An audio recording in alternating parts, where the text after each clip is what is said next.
आज मैं आप सबको पढ़ाने वाला हूं गुर्जर प्रतिहार वंश का इतिहास। और इसकी अगर आपको पीडीएफ चाहिए तो लिंक डिस्क्रिप्शन बॉक्स में मिल जाएगी, या फिर टेलीग्राम चैनल पर चले जाओ तो वहां पर भी लिंक मिल जाएगी, तो वहां से पीडीएफ को डाउनलोड कर सकते हैं। तो चलिए शुरुआत करते हैं और पढ़ते हैं गुर्जर प्रतिहार वंश का इतिहास। यह है सूचना, तो इसे आप जरूर पढ़ें। प्रतिहार वंश का परिचय। तो सबसे पहले हम यहाँ पे परिचय की बात करते हैं। राजस्थान के अलवर अभिलेख के अनुसार प्रतिहार गुर्जरों की एक शाखा थी, इसीलिए कुछ इतिहासकारों ने इस वंश को गुर्जर प्रतिहार वंश भी कहा है। प्रतिहार राजाओं को उनके अभिलेखों में सूर्यवंशी क्षत्रिय बताया गया है और उनका मूल निवास स्थान राजस्थान तथा गुजरात के मध्य भाग में था, और इस वंश की स्थापना हरिचंद के द्वारा 6ठी शताब्दी में की गई थी। प्रतिहार राजाओं की प्रारंभिक राजधानी उज्जैन या अवनी में थी। तो चलिए अब यहां पर हो जाए थोड़ी सी चर्चा। अलवर अभिलेख, देखिए अलवर राजस्थान में है, तो वहां पर एक अभिलेख प्राप्त हुआ था उत्खननकर्ताओं को। तो उस अभिलेख के अनुसार ऐसा कहा गया है उस अभिलेख में कि प्रतिहार गुर्जरों की एक शाखा थी। तो इसीलिए कुछ जो इतिहासकार थे हमारे देश के, तो उन्होंने इस वंश को गुर्जर प्रतिहार वंश भी कहा है। राजाओं के अगर अभिलेख देखें, जो प्रतिहार राजा थे उनके द्वारा जो अभिलेख लिखवाए गए थे, तो उन अगर अभिलेखों को देखें तो उसमें वो अपने आप को सूर्यवंशी क्षत्रिय बताते हैं। ये आपको यहाँ पे याद रखना है। और उनका जो मूल निवास स्थान वो बताते हैं वो राजस्थान और गुजरात के मध्य भाग को बताते हैं कि ये इनका मूल निवास स्थान था। तो ये यहाँ पे आपको याद रखना है। और इसकी स्थापना, जो प्रारंभिक स्थापना की बात करें, तो हरिचंद या फिर हरिश्चंद नामक एक राजा ने की थी। एक राजा नहीं, ये सामंत थे, स्वतंत्र राजा नहीं थे। तो इन्हीं के द्वारा प्रतिहार वंश की स्थापना की गई थी। कुछ इतिहासकारों ने इनकी जो प्रारंभिक राजधानी है, जो प्रतिहार राजाओं की जो प्रारंभिक राजधानी है, तो वो कुछ इतिहासकार उज्जैन लिखते हैं, तो कुछ इतिहासकार अवनी में लिखते हैं। तो यहाँ पे ये आपको याद रखना है कि कुछ इतिहासकार अवनी या फिर कुछ इतिहासकार उज्जैन में लिखते हैं। तो यहाँ पे अगर आपसे एग्जाम में पूछा जाए तो इन दोनों में से कोई एक आपसे जरूर पूछा जाएगा, तो इसीलिए मैंने यहाँ पे दोनों को लिखा हुआ है। तो जितना ये मैंने हाईलाइट किया हुआ है, बस आपको इतना ही याद रखना है। नागभट्ट प्रथम। नागभट्ट प्रथम का शासनकाल 730 से 756 ईस्वी के मध्य माना जाता है। तो सबसे पहले मैं आपको यहाँ पे बता दूं कि ये नागभट्ट प्रथम जो थे, इनका जो शासनकाल था वो 730 से 756 ईस्वी के मध्य में माना जाता है। और मैं आपको बताना चाहूंगा कि इनके शासनकाल संभवता है, यानी कि संभव है, निश्चित नहीं है किसी के भी, क्योंकि इतिहासकारों में शासनकाल के ऊपर बहुत मतभेद है। मैंने बहुत सारी किताबें पढ़ी, उनमें मुझे सब में अलग अलग मिला। तो इसीलिए ये शासनकाल संभवता है, निश्चित नहीं है। नागभट्ट प्रथम को प्रतिहार वंश का मुख्य संस्थापक भी माना जाता है। अब कुछ इतिहासकार यहाँ पे मुख्य संस्थापक नागभट्ट प्रथम को लिखते हैं, तो कुछ इतिहासकार वत्सराज को लिखते हैं। लेकिन ज्यादातर इतिहासकारों ने जो समर्थन किया है वो नागभट्ट प्रथम को किया है। तो इसीलिए मैंने यहाँ पे मुख्य संस्थापक नागभट्ट प्रथम को माना है। नागभट्ट प्रथम को ग्वालियर लेख में मलेच्छों का विनाशक कहा गया है।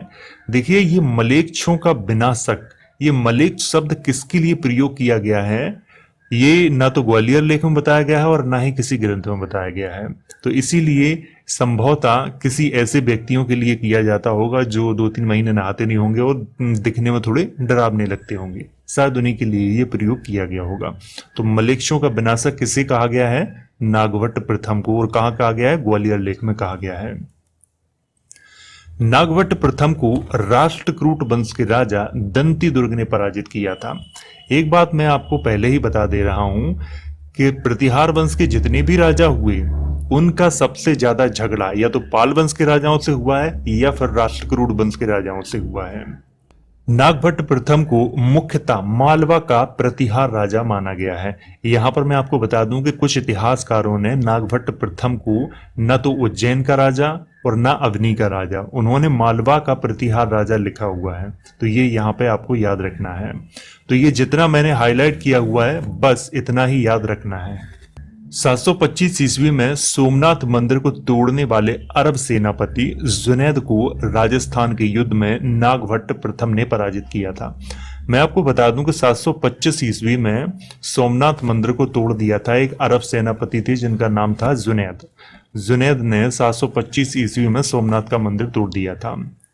वैसे सोमनाथ का मंदिर तो बहुत बार टूटा और बहुत बार बना हुआ। तो यहां पर राजस्थान में फिर एक युद्ध हुआ था नागभट्ट प्रथम और जुनैद के मध्य में। तो इसमें नागभट्ट प्रथम की जीत हुई थी, ये आपको यहाँ पे याद रखना है। नागभट्ट प्रथम के बाद कुक्कुट और देवराज ने 756 से 770 ईस्वी के मध्य शासन किया, परंतु इनके शासनकाल में कोई विशेष घटना नहीं हुई थी। तो यहाँ आपको याद रखना है कि 756 से 770 ईस्वी के मध्य में दो राजाओं ने शासन किया था, कुक्कुट ने और देवराज ने। अब पढ़ते हैं वत्सराज के बारे में। वत्सराज देवराज के पुत्र तथा उत्तराधिकारी थे। वत्सराज का शासनकाल 770 से 805 ईस्वी के मध्य माना जाता है। यहां पर मैं आपको शुरू में ही बोल चुका हूं कि यह संभवतः शासनकाल है, निश्चित शासनकाल नहीं है। वत्सराज के शासनकाल की जानकारी ग्वालियर लेख और जैन ग्रंथ कुबल्यमाला से प्राप्त होती है। तो आपको यहाँ पे याद रखना है कि वत्सराज जो प्रतिहार राजा थे, इनके इतिहास की जानकारी कहाँ मिलती है? ग्वालियर लेख में मिलती है, और एक जैन ग्रंथ है कुबल्यमाला, उसमें मिलती है। वत्सराज को कुछ इतिहासकारों ने प्रतिहार वंश का वास्तविक संस्थापक भी माना है। मैंने आपको शुरू में ही बताया था कि कुछ इतिहासकार नागभट्ट प्रथम को मुख्य संस्थापक मानते हैं, तो कुछ इतिहासकार वास्तविक संस्थापक वत्सराज को मानते हैं। वत्सराज को राष्ट्रकूट राजा ध्रुव ने पराजित किया था। मैं आपको यहाँ पे बताना चाहूंगा कि जितने भी प्रतिहार राजा हुए, एक दो राजाओं को छोड़ के, वरना सभी राजाओं के शासनकाल में राष्ट्रकूट राजाओं ने इन पे बहुत आक्रमण किए और बहुत बार इन्हें पराजित भी किया। तो यहाँ पर जितना ये मैंने हाईलाइट किया हुआ है बस इसको आपको याद रखना है। नागभट्ट द्वितीय, तो अब यहां से पढ़ते हैं इनके बारे में। नागभट्ट द्वितीय वत्सराज के पुत्र तथा उत्तराधिकारी थे। नागभट्ट द्वितीय का शासनकाल 805 से 833 ईस्वी के मध्य माना जाता है। नागभट्ट द्वितीय ने कन्नौज के राजा चक्रा युद्ध को पराजित करके कन्नौज पर अधिकार कर लिया था। 810 ईस्वी में राष्ट्रकूट राजा गोविंद तृतीय ने बुंदेलखंड के युद्ध में नागभट्ट द्वितीय को पराजित किया था। नागभट्ट द्वितीय ने 815 ईस्वी में सोमनाथ मंदिर का पुनर्निर्माण करवाया था। मैं आपको यहाँ पे बता दूं कि 725 ईस्वी में अरब सेनापति जुनैद ने सोमनाथ मंदिर को तोड़ दिया था। इसके बाद 815 ईस्वी में सोमनाथ मंदिर का पुनर्निर्माण नागभट्ट द्वितीय ने करवाया था। तो यहाँ पर जितना ये मैंने हाईलाइट किया हुआ है बस आपको इतना ही याद रखना है। रामभद्र, तो इनके बारे में अब पढ़ते हैं। रामभद्र नागभट्ट द्वितीय के पुत्र तथा उत्तराधिकारी थे। रामभद्र का शासनकाल 833 से 836 ईस्वी के मध्य में माना जाता है। रामभद्र को बंगाल के पाल वंशीय राजा देवपाल ने बुरी तरह पराजित किया था। मैंने आपको शुरुआत में ही बताया था कि जितने भी प्रतिहार राजा हुए, प्रत्येक राजा के शासनकाल में या तो पालवंशी राजा ने उन पे हमला किया या फिर राष्ट्रकूट वंश के राजाओं ने उन पे हमला किया। तो रामभद्र के शासनकाल से आपको उनका केवल शासनकाल ध्यान रखना है बस। मिहिर भोज, तो इनके बारे में पढ़ते हैं क्योंकि मिहिर भोज को प्रतिहार वंश का सबसे महान राजा माना जाता है। मिहिर भोज रामभद्र के पुत्र तथा उत्तराधिकारी थे और मिहिर भोज का शासनकाल 836 से 885 ईस्वी के मध्य में माना जाता है। तो इनका शासनकाल 836 से 885 ईस्वी के मध्य में था। मिहिर भोज ने उत्तर प्रदेश के कन्नौज में अपनी राजधानी बनाई थी। मिहिर भोज ने ग्वालियर के तेली मंदिर का निर्माण भी करवाया था। तो यहाँ पे आपको याद रखना है ग्वालियर का तेली का जो मंदिर है वो किसने बनवाया था? वो मिहिर भोज ने ही बनवाया था। मिहिर भोज भगवान विष्णु के भक्त थे। तो यहां पर जितना ये मैंने हाईलाइट किया हुआ है बस आपको इतना ही याद रखना है। इनका शासनकाल आपको याद रखना है 836 से 885 ईस्वी के मध्य में, और इन्होंने कन्नौज को अपनी राजधानी बनाया था। ग्वालियर में तेली के मंदिर का निर्माण करवाया था और ये भगवान विष्णु के भक्त थे। मिहिर भोज के सिक्कों पर आदि बराह अंकित है, जिससे यह अनुमान लगाया जा सकता है कि मिहिर भोज ने आदि बराह की उपाधि धारण की थी। तो यहां आपको याद रखना है कि मिहिर भोज ने जो सिक्के जारी किए थे तो उन सिक्कों पर आदि बराह लिखा हुआ है।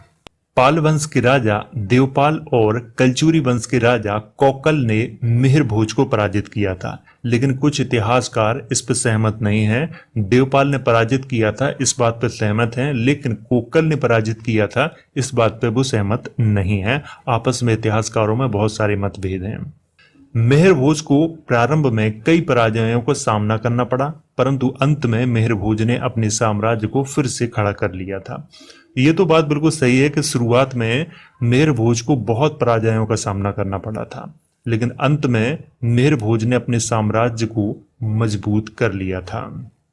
तो यहां पर जितना ये मैंने हाईलाइट किया हुआ है बस इतना ही याद रखना है आपको। महेंद्रपाल प्रथम। महेंद्रपाल प्रथम मिहिर भोज के पुत्र तथा उत्तराधिकारी थे। महेंद्रपाल प्रथम का शासनकाल 885 से 910 ईस्वी के मध्य माना जाता है। तो यहाँ पर इनका शासनकाल आपको याद रखना है 885 से 910 ईस्वी के मध्य में महेंद्रपाल प्रथम का शासनकाल था। महेंद्रपाल प्रथम के शासनकाल में कोई महत्वपूर्ण घटना तो नहीं हुई, परंतु उसने अपने साम्राज्य को सुरक्षित रखा था। महेंद्रपाल प्रथम के बाद भोज द्वितीय राजा बने, जिसने 910 से 912 ईस्वी के मध्य में शासन किया था। तो यहाँ पे केवल आपको महेंद्रपाल के शासनकाल से केवल इनके शासनकाल की आपको जानकारी रखनी है कि इनका शासनकाल 885 से 910 ईस्वी के मध्य में था बस, क्योंकि इनके शासनकाल में कोई ऐसी विशेष घटना नहीं हुई जो आपसे एग्जाम में पूछी जाए।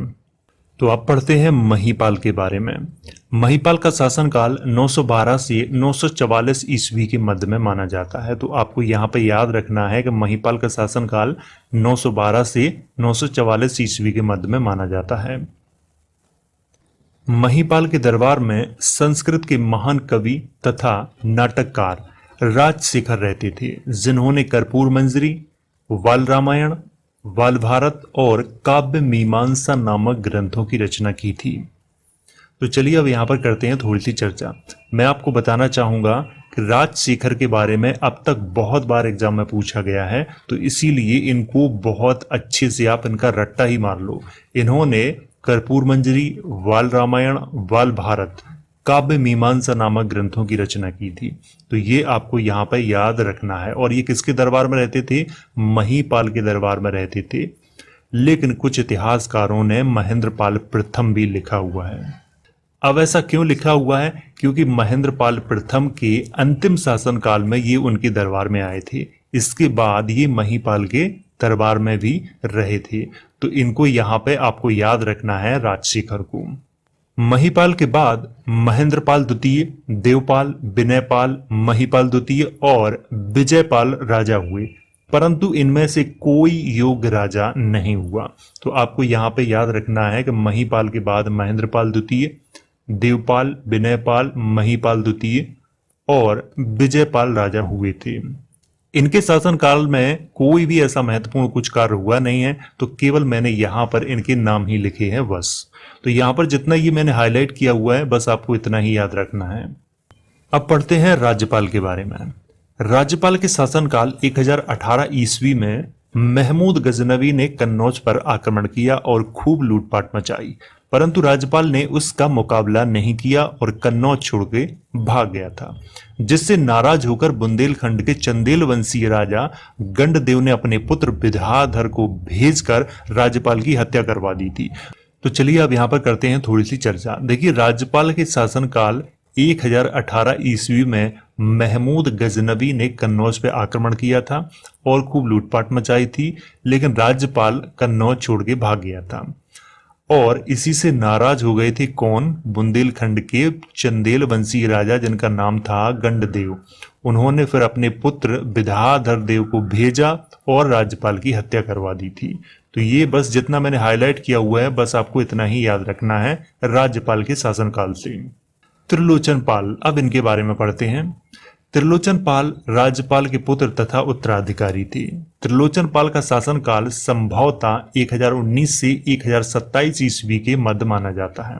देखिए यहाँ पर संभवतः इसलिए लिखा है मैंने क्योंकि निश्चित नहीं है और ज्यादातर इतिहासकार इसी को मानते हैं और कुछ इतिहासकार नहीं मानते हैं, तो इसीलिए मैंने यहाँ पर संभवतः शब्द लिखा हुआ है।